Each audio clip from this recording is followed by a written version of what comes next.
दिल्ली सल्तनत में तीसरे राजवंश तुगलक राजवंश से संबंधित अत्यधिक चर्चित प्रसिद्ध शासक सुल्तान मोहम्मद बिन तुगलक के बारे में। तो आपको एक हेडलाइन बना लें, मोहम्मद बिन तुगलक।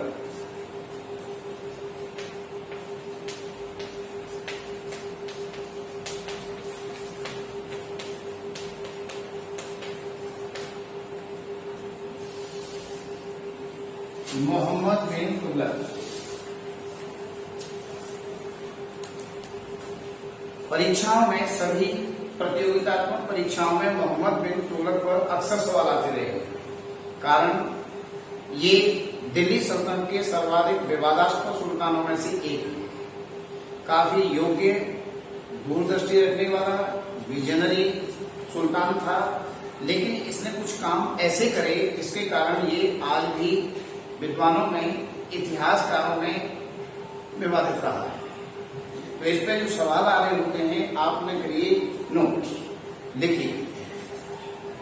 इस सुल्तान का कार्यकाल, इस सुल्तान का कार्यकाल जैसा कि सन 1325 से 51, 1325-51 एडी ईस्वी। सेकंड पॉइंट, अगला पॉइंट लिखिए, यह उत्तराधिकारी बना था डैश करके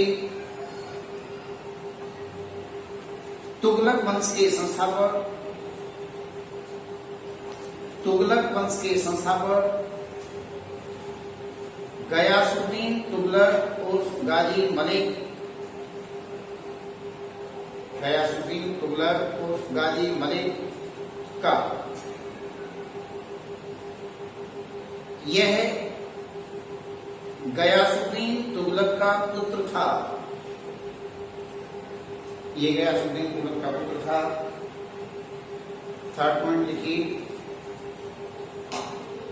इस सुल्तान की प्रकृति, ये नेचर में कैसा था, जैसे कि मैं आपको समझा रहा था, इसकी प्रकृति जैसे कि अत्यधिक विद्वान, दूर दृष्टि रखने वाला, यानी विजनरी, दूर दृष्टि रखने वाला, सर्वाधिक पढ़ा लिखा सुल्तान, ये सर्वाधिक पढ़ा लिखा सुल्तान भी था, लेकिन इसमें धैर्य की कमी थी। धैर्य की कमी थी, इस कारण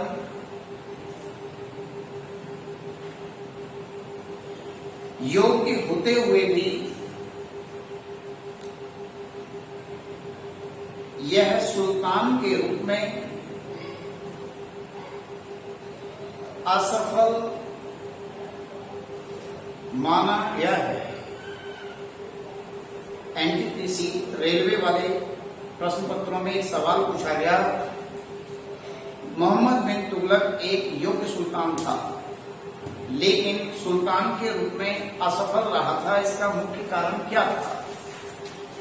और उसमें एक विकल्प उन्होंने रखा, उसमें धैर्य की कमी होना। किसी भी सफलता के लिए धैर्य एक आवश्यक गुण है। निरंतरता यानी सातत्य, धैर्य, ये बहुत ही महत्वपूर्ण है। योजनाएं बढ़िया बना रहा है, लेकिन परिणाम जल्दी चाहिए। हर चीज के लिए समय तो चाहिए। ये योजनाएं बनाता था, लेकिन समय नहीं देता था, परिणाम जल्दी चाहिए, और इस वजह से अच्छी योजनाएं भी धैर्य न होने के कारण विफल हो गई थी। नेक्स्ट पॉइंट से लिखना, इस सुल्तान के उपनाम, यानी मोहम्मद बिन तुगलक के उपनाम क्या है?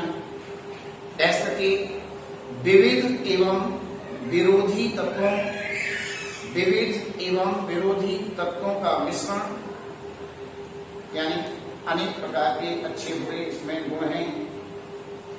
पागल एवं मूर्ख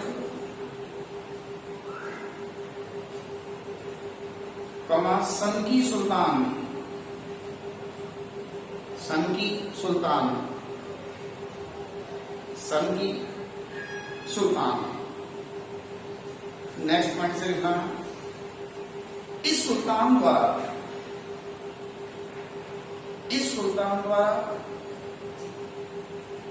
स्थापित कृषि विभाग, इसने कृषि के विकास के लिए काफी काम करे। कृषि विभाग डैश करके दीवान ए अमीर को ही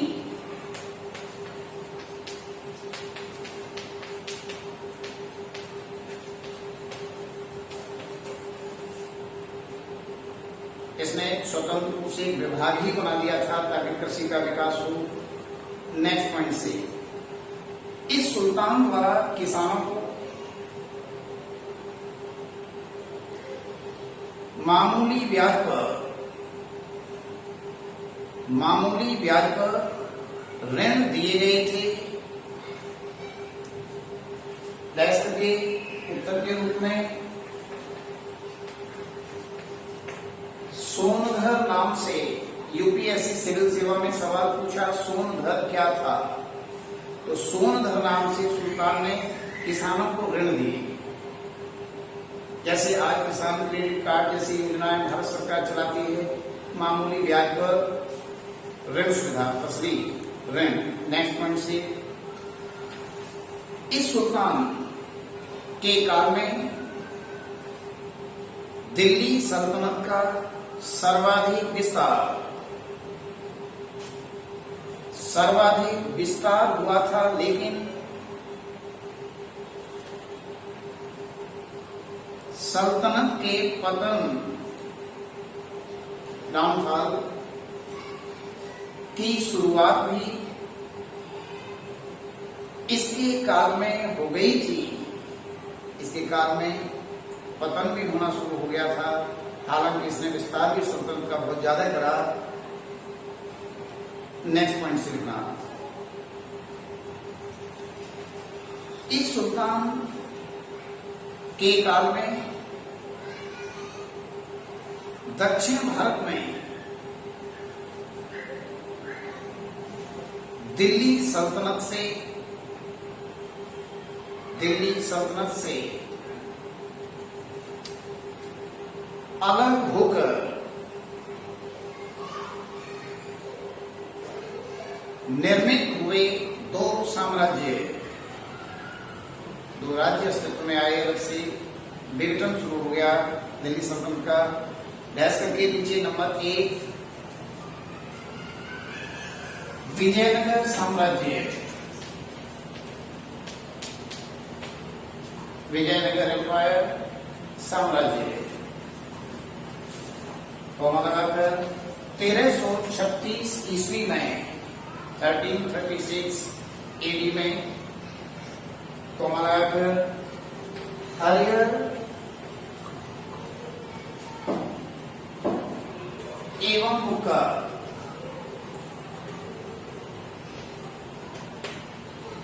दो भाइयों द्वारा, तो आप ये समझ गए होंगे, सवाल आता है परीक्षाओं में, विजयनगर साम्राज्य के सुल्तान के काल में अस्तित्व में आया था, तो उत्तर हो जाता है मोहम्मद बिन तुगलक की।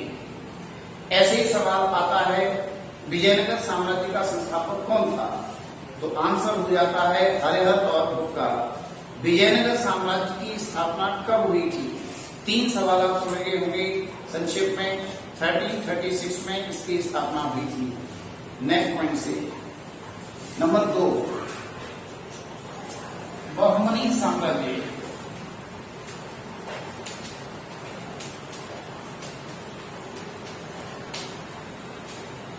कॉमा लगाकर 1347 में 1347 में कॉमा लगाकर बहमन साहब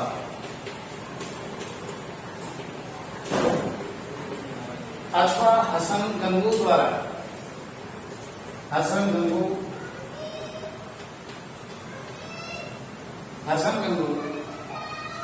इन्होंने स्थापना। तो इस प्रकार आप देख रहे हैं दिल्ली सल्तनत का दक्षिणी हिस्सा निकल गया, आजाद हो गया हिंदू सल्तनतों के रूप में। हालांकि बहमनी साम्राज्य बाद में फिर विकसित हो रहा है। गोलकुंडा, बीजापुर, अहमदनगर, बरा, बीदर, इन सल्तनतों के रूप में। तो ये मोहम्मद बिन तुगलक के काल की घटना थी। नेक्स्ट लाइन से लिखना, मोहम्मद तुगलक की दो विवादास्पद योजनाएं, टू कंट्रोवर्शियल स्कीम। डैश करके नंबर 1, दिल्ली से दौलताबाद राजधानी का स्थानांतरण। वो राजधानी ले गया दिल्ली से दौलताबाद।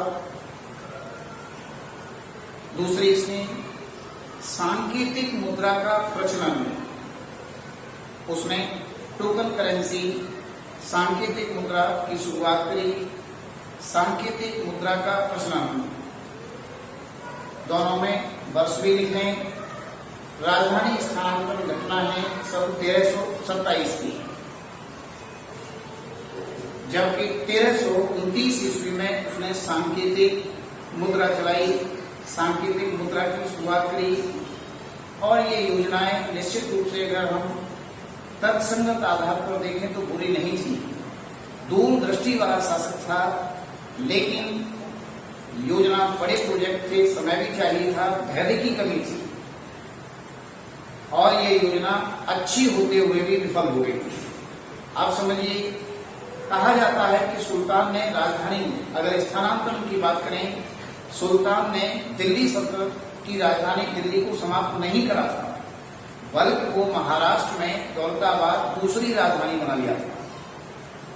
आज भी हम देखते हैं कई राज्यों में और कई देशों में एक से ज्यादा राजधानियां हैं, राज्यों और देशों में। अब जैसे हम 5 अगस्त 2019 से पहले की जम्मू कश्मीर वाली स्थिति को देखें, तो वहां भी जम्मू और श्रीनगर ग्रीष्मकालीन और उष्णकालीन दो राजधानियां हुआ करती थी। ये 21वीं और 20वीं शताब्दी में हम कर रहे हैं। यही काम वो कब कर रहा है? 1325 से 51 यानी 14वीं शताब्दी के प्रथमार्ध में कर रहा है ना। इसका मतलब उसकी दृष्टि वो विजनरी था, काफी विस्तृत थी, तो उसकी योजना सही थी। लेकिन जिस प्रकार से उसने लागू करा, लोगों को पीड़ा हुई, उसने सुविधा नहीं करी लोगों को। कैसे दिल्ली से दौलताबाद, उन दिनों परिवहन की सुविधाएं थी नहीं, सड़कें नहीं थी, रेलवे नहीं था, वायुयान नहीं था, और उसने तुरंत ही आदेश दे दिया कि राजधानी दिल्ली से दौलताबाद जा रही है। लोगों को बड़ी पीड़ा हुई, शासनादेश था, बहुत सारे लोग, कहा जाता है, रास्ते में ही असमय मौत को प्राप्त हो गए। यही नहीं रुका, उसके बाद उसने 2-4 महीने, 6 महीने के बाद में कहा अब दोबारा से राजधानी दौलताबाद से दिल्ली जा रही है। कुछ लोग इस प्रक्रिया में दोबारा जब वापसी हुई उसमें मर गए, तो लोगों को बड़ी पीड़ा हुई और ये योजना बड़ी विवादों में आ गई थी। अब जहां तक इस योजना के क्यों ले गया पहलू की बात है, तो बर्नी कहता है, एक इतिहासकार बर्नी, फिरोज शाह तुगलक और मोहम्मद बिन तुगलक का दरबारी इतिहासकार है गियाउद्दीन बर्नी। बर्नी अपनी किताब फतवा-ए-जहांदारी में लिखते हैं कि दौलताबाद दिल्ली सल्तनत के केंद्र में थी और दिल्ली को विदेशी आक्रमणों से, राजधानी को विदेशी आक्रमणों से बचाना था। इस वजह से सुल्तान महाराष्ट्र क्षेत्र में, दक्षिण भारत में ले गया दौलताबाद राजधानी, ताकि अगर बाहरी आक्रमण हो तो उसे दिल्ली राजधानी सुरक्षित रहे।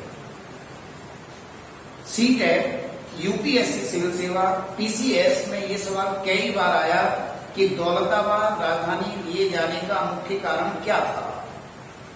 एक उत्तर इसमें यह होता है क्योंकि दौलताबाद साम्राज्य के, सल्तनत के केंद्र में था, ऐसा बर्नी भी मानते हैं। हालांकि एक इतिहासकार हैं, जेएनयू के प्रोफेसर अतीक अहमद, वो कहते हैं नहीं, दिल्ली सल्तनत, दिल्ली से दक्षिण भारत में इस्लाम का प्रचार नहीं हो पा रहा था। इस वजह से वो दौलताबाद महाराष्ट्र ले गया राजधानी, और वहां से सुविधा से दक्षिण भारत में इस्लाम मुस्लिम धर्म का प्रचार प्रसार किया जा सके। लेकिन हमारी परीक्षाओं के लिए और सर्वमान्य जो विचार है वो बर्नी का विचार है, क्योंकि मध्य सल्तनत के साम्राज्य के मध्य भाग में स्थित थी। यहाँ राजधानी बनाकर संपूर्ण भारत पर सामान्य प्रशासन अच्छी तरह से करा जा सकता था। तो आपके लिए उपयोगी यही रहेगा कि मध्य में स्थित थी, इस वजह से इसे राजधानी बनाया। हालांकि एक इतिहासकार हैं इसामी लिखते हैं, फुतूह उस सलातीन उनकी पुस्तक है, उस किताब में उन्होंने लिखा है फुतूह उस सलातीन। सिंगल किताब भी आती रहती है। फुतूह उस सलातीन के लेखक कौन है? मोहम्मद इसामी। कहा जाता है कि सुल्तान ने जब ये आदेश दिया कि भाई दिल्ली से दौलताबाद राजधानी जा रही है, सभी को जाना है, कहा जाता है कि इस प्रक्रिया में इसामी के पिताजी का भी इंतकाल हो गया, मृत्यु हो गई रास्ते में। अब जिसके पिता की मृत्यु हो जाए और ये भी पता है कि इसकी वजह से हुई है, तो निश्चित रूप से उसे गुस्सा तो आएगा ही। तो इसामी ने तमाम तरह की गालियां अपनी किताब में बकी हैं सुल्तान को, है ना, भला बुरा कहा है। बर्नी अपनी किताब में लिखते हैं फतवा इजहारी में कि दिल्ली उजड़ गई थी। एक दिन सुल्तान ने अपने राजभवन की छत, दौलताबाद के राजभवन की छत पर चढ़कर रात को 12 बजे देखा कि दिल्ली में कुतिया हो रही थी, यानी शमशान बन गई थी दिल्ली। ये कल्पना है, क्या दौलताबाद से दिल्ली दिख रही थी? कहने का मतलब ये है कि उसका जो यश था, कीर्ति थी दिल्ली की, वो कम हो गई थी।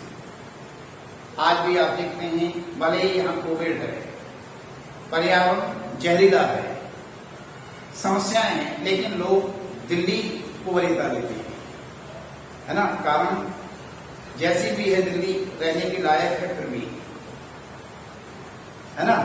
तो लोग यहाँ खींचे चले जाते हैं, कारण रोजगार। तो ये दोनों, दूसरी योजना की बात करें, राजधानी का स्थानांतरण। कहा जाता है राजधानी के स्थानांतरण के अलावा जो दूसरी उसकी योजना है, कौन सी? मुद्रा, सांकेतिक मुद्रा का प्रचलन। इस योजना की शुरुआत उसने ईरान और इराक से प्रेरणा लेकर की थी। उसे लगता था, आज हम देख रहे हैं, हम कागज के नोट, गिलेट, धातुओं के सिक्कों पे आ गए हैं, सोना चांदी के सिक्के और नोट अब नहीं चल रहे हैं। ये काम उसने सुरक्षा की दृष्टि से और व्यवहारगत होते हुए ये काम उसने शुरू करा। आज आप देख रहे हैं 21वीं शताब्दी में कागज का नोट, यहां तक कि वर्चुअल करेंसी, बिटकॉइन जैसे मुद्राएं हैं, क्रेडिट कार्ड हैं, नहीं है, तमाम माध्यम आप देख रहे हैं आजकल चल पड़े हैं। लेकिन उसने सोने चांदी के सिक्कों के स्थान पर कौन सी मुद्रा चलाई? तांबे और कांसे की। अभी पीजीटी दिल्ली जीके वाले पेपर में सवाल पूछा गया, सांकेतिक मुद्रा की शुरुआत किस सुल्तान ने की थी? तो आंसर था इसका मोहम्मद बिन तुगलक ने की थी। अब एक बात नोट कर लें, देखिए, दौलताबाद को राजधानी बनाने के पीछे प्रमुख कारण समझ तो गए हैं आप। दहशत यह है, साम्राज्य के केंद्र में थी या सल्तनत के केंद्र में थी? पुस्तक में लिखना, बर्नी के अनुसार, अकॉर्डिंग टू जियाउद्दीन बर्नी, बर्नी के अनुसार, नेक्स्ट पॉइंट से, इतिहासकार अतहर हुसैन के अनुसार, अतहर हुसैन के अनुसार सुल्तान दक्षिण भारत में इस्लाम का प्रचार प्रसार करना चाहता था। इस कारण उसने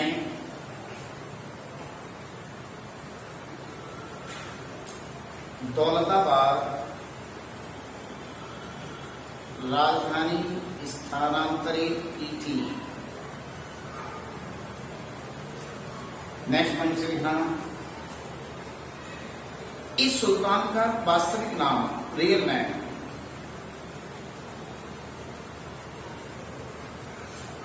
के जोना खां अथवा जूना खां, जोना अथवा जूना खां। नेक्स्ट, उत्तर प्रदेश में जौनपुर, उत्तर प्रदेश में जौनपुर शहर आज एक जिला है पूर्वांचल में, जौनपुर शहर की स्थापना की थी। के इसी सुल्तान के नाम पर, यानी मोहम्मद बिन तुगलक, इसी सुल्तान के नाम पर फिरोज शाह तुगलक ने, मोहम्मद तुगलक के बाद में सुल्तान बनेगा फिरोज शाह तुगलक, फिरोज शाह तुगलक ने सन 1358 में 1358 में। नेक्स्ट पॉइंट से, इस सुल्तान के दरबारी विद्वान,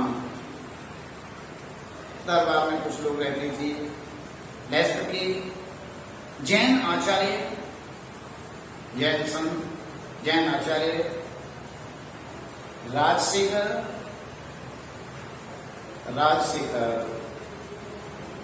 जिन प्रभु सूरी,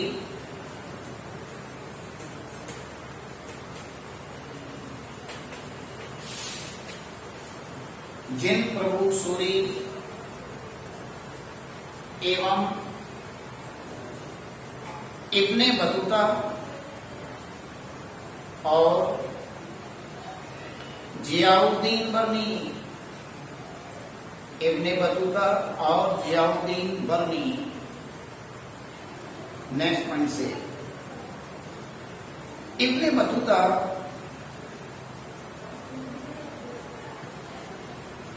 मूलतः था, भूल गए, जैसे कि अफ्रीकी देश मोरक्को, मोरक्को को मूर देश भी बोल देते हैं,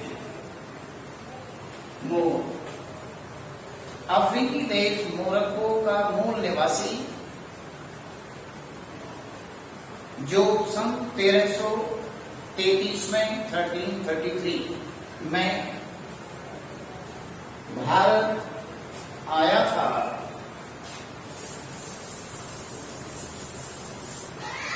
इसकी चर्चित रचना या यात्रा विवरण, चर्चित रचना अरबी में लिखे, अरबी भाषा में लिखे रेहला है। परीक्षाओं में तो अक्सर आती रहती है, रेहला के लेखक कौन है ना? तो रेहला के लेखक हैं इब्ने बतूता। नई लाइन से लिखना, इब्ने बतूता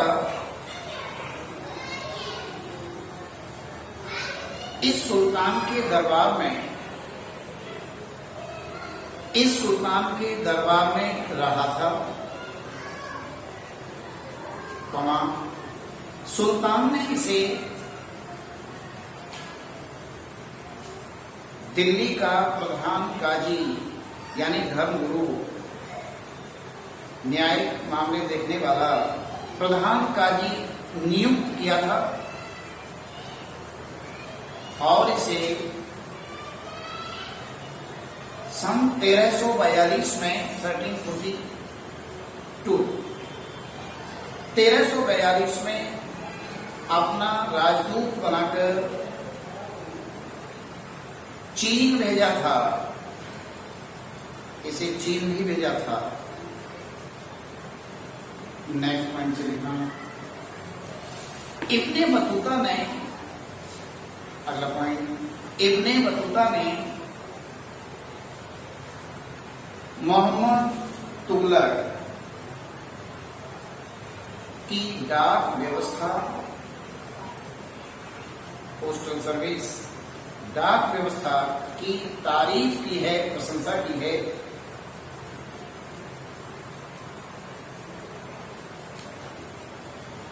नेक्स्ट पॉइंट से जियाउद्दीन बर्नी थे।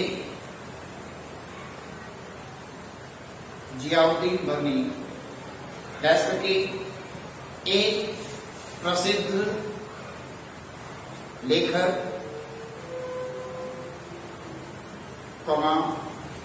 मोहम्मद तुगलक एवं फिरोज शाह तुगलक, मोहम्मद तुगलक एवं फिरोज शाह तुगलक के दरबारी,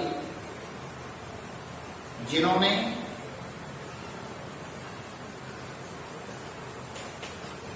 फतवा ए जहांगीरी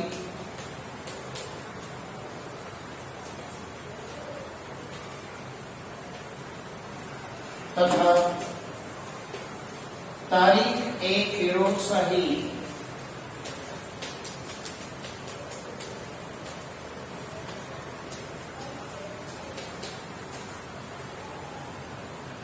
पुस्तकें लिखी हैं।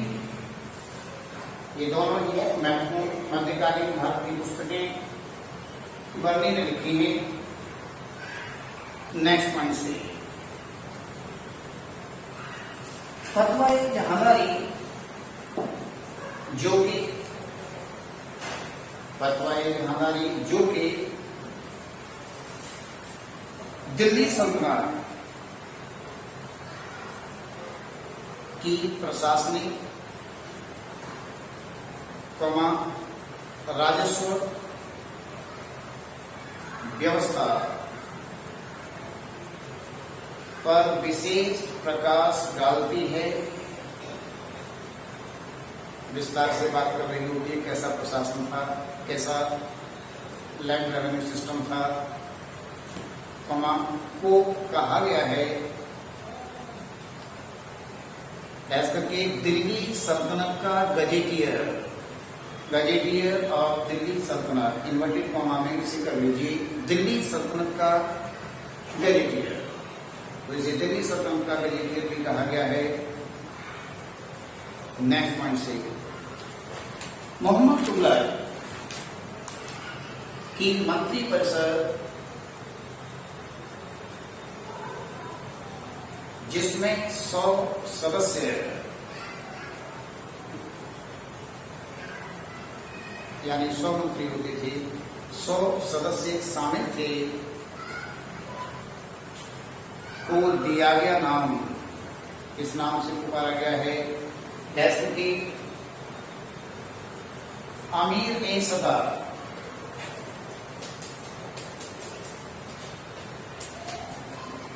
अमीर ए सदार आप जानते हैं, मैंने पीछे बात करी है, तुर्कान ए चहलगानी अथवा 40 सदस्य थे इल्तुतमिश की मंत्रिपरिषद में। इस वजह से उसे तुर्कान ए चहलगानी अथवा 40 नाम से जाना गया। ठीक वैसे ही इसकी मंत्रिपरिषद में 100 सदस्य थे, तो इसे कहा गया अमीर ए सदार। नेक्स्ट पॉइंट से लिखना, इस सुल्तान ने धार्मिक, सांप्रदायिक कम्युनल, धार्मिक सांप्रदायिक सद्भाव को बढ़ावा देने हेतु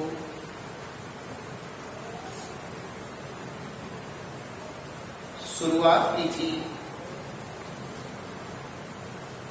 जैसे कि अपने दरबार में या राजभवन में हिंदुओं के प्रमुख पर्वों या त्योहारों, उत्सवों, हिंदुओं के प्रमुख पर्वों दीपावली और दशहरा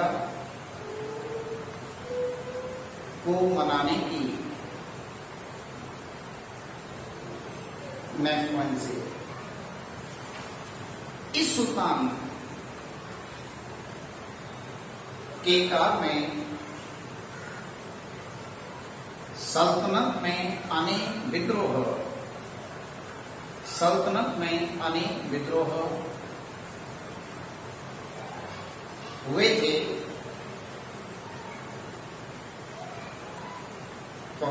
सुल्तान ने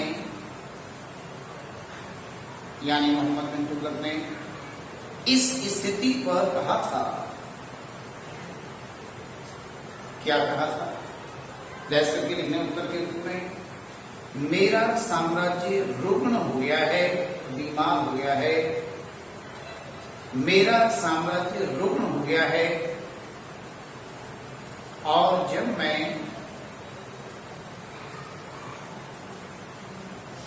टीबी का इलाज करता हूं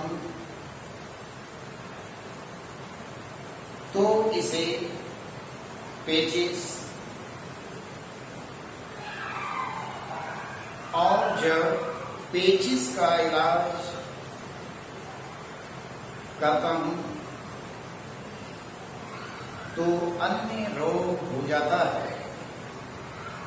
मतलब ये था, एक विद्रोह दबा के आया, ये दबाया नहीं कि दूसरा प्रस्फुटित हो गया, दूसरा विद्रोह हो गया, और इस प्रकार से परेशान हो गया था। तब इसने ये बात कही कि मेरा साम्राज्य रुग्ण हो गया है। क्लियर बात है? नेक्स्ट पॉइंट से, इस सुल्तान के विरोधी तमाम विवादास्पद कार्यों के संदर्भ में, विरोधी विवादास्पद के संदर्भ में इतिहासकार बदायूनी ने इसकी मृत्यु पर कहा था, क्या कहा था?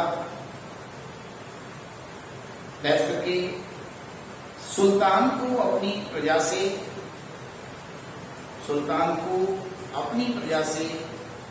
और प्रजा को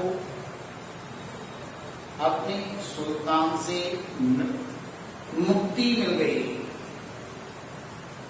सुल्तान को अपनी प्रजा से मुक्ति मिल गई, क्योंकि तमाम ये आदेश देता था। तुगलकी फरमान एक शब्द आप सुने होंगे, आदेश आज दिया कल वापस कर दिया। तो ये बड़ा एक तरह से कहें, इसका विरोध भी रहा और समस्या बनी रही 25 साल तक इसके कार्यकाल में। इस वजह से ये बहुत ही एक तरह से विरोधी और विवादास्पद सुल्तान के रूप में है। ठीक है ना? आज में इतना ही रहेगा।